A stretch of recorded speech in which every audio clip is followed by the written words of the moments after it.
Hey, how are you? I'm well, thanks for having me on. It's a pleasure. So, you brought in this book. It's called Lonely Man. This is your latest book, isn't it? That's my latest, that's right, that's my sixth short story now. So yes, I'm happy to get it out there into the world, and I've already sold probably around 40 copies to my regular readers since I brought it out a month ago, probably only 3 weeks ago actually. And I've already had some good feedback, so that's good to know. Yeah, and it has some pretty, let's say, we'll put it, not dark themes, but some really depressing themes in there. Some people who suffer from isolation and all that sort of thing.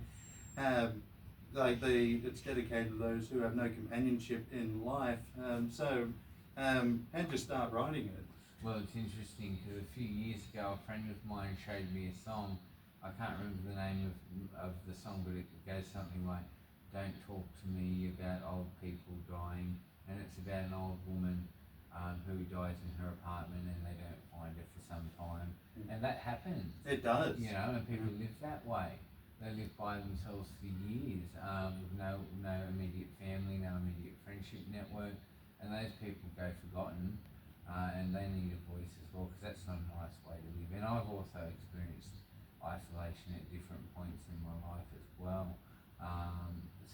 So yeah, I had to abandon some friends because they weren't positive for my life, and then I went through many years where I didn't have a close social network, so I know what that's like as well. And we want to talk about people like that because it's not right. We need to do more to support people who are living in isolation. Yeah, there's not to hijack it or anything, but there are some people on Reddit who belong to lonely groups, and one person said that's probably what will happen. They'll break the door down one day, and that will be me. They got nobody in their lives, and to most of us in this life, that's incomprehensible to most of us. Because most of us come from families and have friends or partners and things like that. So, I think they're kind of like they're on the fringes, aren't they? They're sort of forgotten. It's an unseen thing, and that's because a lot of people aren't, as you said, familiar with it. They're surrounded by loved ones and family and friends, so they just don't think to realise that some people aren't living that experience. Some people are just by themselves. I've been fortunate. I've always had my parents and my two younger brothers, but I've gone years without friends for a while because that was what was best for me at the time, and that was terrible enough. But I know some people don't even have friendship networks, and so they go unnoticed and fade into the background. So we want to draw awareness to that. Yeah, it's sort of just like we take it for granted. I don't think everyone's deliberately, being cruel or anything, but we just take certain things for granted in our lives. We just don't realise because we're not familiar with it. But that's why I've written the book. It's a fiction. Some parts of it are inspired by my personal experience, but some things have nothing to do with my personal experience. For example, the character's mother is a heroin addict. My mother's not a heroin addict. So there are many things in the book which are pure fiction. But I've tried to write a book that represents a lonely, isolated man. He's also an alcoholic. I haven't drank alcohol in 10 years. But he's an alcoholic, and he meets a support worker who becomes his first friend in many years. So I've tried to draw attention to what that sort of life is like through painting a picture of his fictional life. Did you draw on any other people to get this? I drew on buildings I had lived in and experiences I had had in certain buildings, because I've lived in a couple of affordable apartment buildings, and the character lives in one of those, and it's quite a dangerous environment, and he deals with issues with neighbours and such. So I've drawn on that, and I've drawn on my personal experience and people I see around the community as well, who I know are living through isolation, and there's plenty of them in the Newcastle area.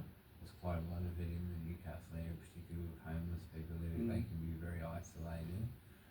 So you've drawn on many people.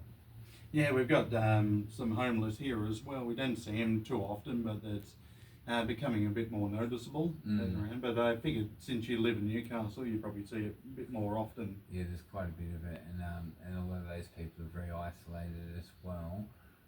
They have some community amongst themselves, but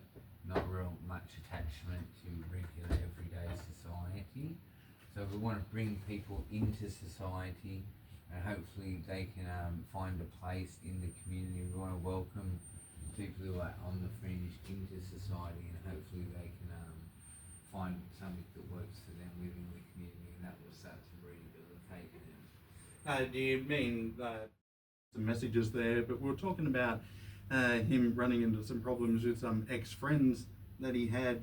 But my question was to him, was there any other time, because some people do go through this, and I've been through it myself in my own way, where you think you just want to cave in and just like welcome these people back in your life, no matter what they've done, before we decide that that's not a good idea. Did you ever feel that way? Not at the point after I separated myself, because it have happened 2 or 3 major times, thefts and issues and assaults and these issues coming up, and it really burnt me. Yeah. And I mean, I'm still burnt from those things happening years later. I don't know if that's trauma that you'd call that, but it emotionally damaged me, so I just completely removed myself from social circles. But I was attending Reliability, the creative arts service at the time, so I had that to fall back on, which is why I say these sorts of services can really save people's lives. Because I cut myself off from all my personal friendship relationships, but I was able to keep seeing people at the centre and doing work on art and to stay focused on my goals. So I had to really focus on myself, because the things that happened hurt me badly, and I knew if I was going to continue getting where I wanted to get, I'd need to just pull back and do what I needed to do to get ahead. So yeah, well, if some people don't have those anchors, you've been lucky to have that, and I'm not going into my stuff, but I had an anchor for me when I went through some bad stuff as well. And you kind of wonder, what if I never had that? Like some other people don't have those sort of things, that they go down to a spiral, like more into despair or whatever. Probably leads them to more things like maybe indulging into drugs or alcohol or whatever, and just hanging around with those same circles, because they said no one else is going to put up with me, so they'll probably go back to that. So. Yeah, I think that it does lead to those things. It leads to further depression and trauma, and then they spiral out of control, and then they go too far and you can't bring them back.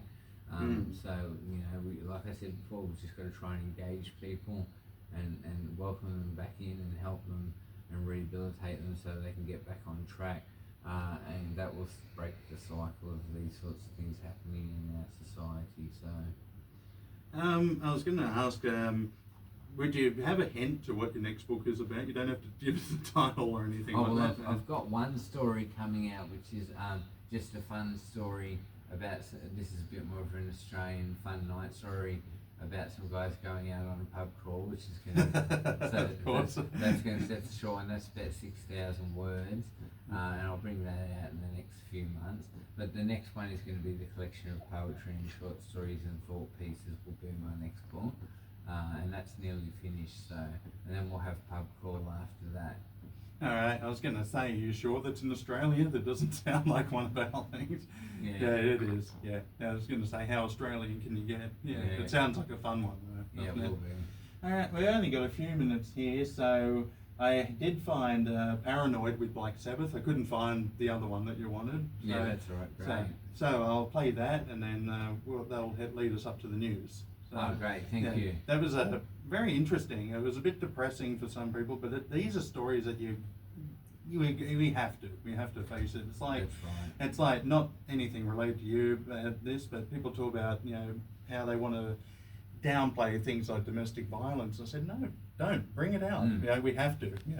Isolation, depression, mental illness, all those sort of things that shouldn't have been taboo in the first place. We have to.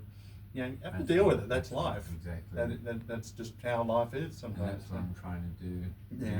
Yeah. Well, I wish you luck on that too, and good luck with the book and all that. Talk to Susan about that as well at the library. And she might put a plug in it for next time when I speak to her then. Yeah, okay, I will. All right, and thanks for coming in, and welcome back anytime. All right, thanks. Cheers. See ya.